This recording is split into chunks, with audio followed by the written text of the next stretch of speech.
Hello అండి, welcome to Telugu ఇన్ఫోడెస్క్. ఏపీలో ration కార్డుదారులకు మరోసారి పెద్ద షాక్. ఈ అక్టోబర్ నెలలో కూడా కందిపప్పు రాలేదన్న వార్త ఇప్పుడు పెద్ద చర్చనీయాంశంగా మారింది.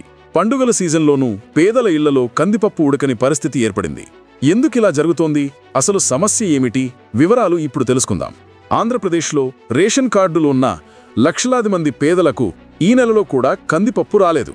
అధికారులు స్పష్టంగా ప్రకటించారు, కందిపప్పు కేటాయింపులు లేవు అని. గత ఆర్థిక సంవత్సరం నుంచే కందిపప్పు సరఫరా ఆగిపోయింది. అప్పట్నుంచి పేదలు ప్రతి నెలా ఎదురుచూస్తూనే ఉన్నారు, కానీ ఇప్పటికీ ఆశ నెరవేరడం లేదు.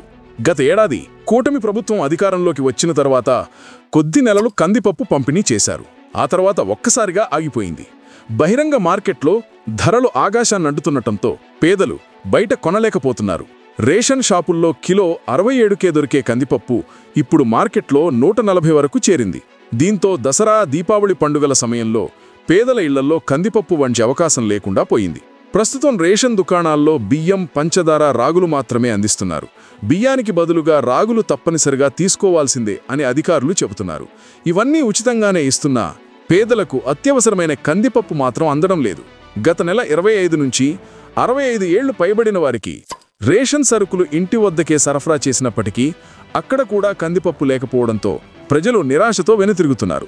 రేషన్ తీసుకోవడానికి వెళ్లిన లబ్ధిదారులు డీలర్లను కందిపప్పు వచ్చిందా అని అడుగుతుంటే రాలేదు అన్న సమాధానం మాత్రమే వస్తోంది.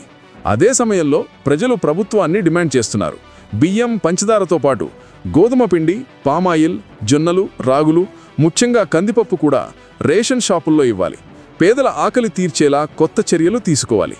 మొత్తం మీద ఈ నెలలో కూడా కందిపప్పు రాకపోవడంతో ఏపీలో రేషన్ కార్డుదారుల కష్టాలు అలాగే కొనసాగుతున్నాయి. పండుగల సీజన్లోనూ పేదలకు ఇది పెద్ద నిరాశ. ఇకపై ప్రభుత్వం ఏమి నిర్ణయం తీసుకుంటుందో చూడాలి. ఈ అప్డేట్ మీకు నచ్చినట్టు ఉంటే వీడియోకి లైక్ చేసి ఛానల్ని సబ్స్క్రైబ్ చేయండి. ధన్యవాదాలు.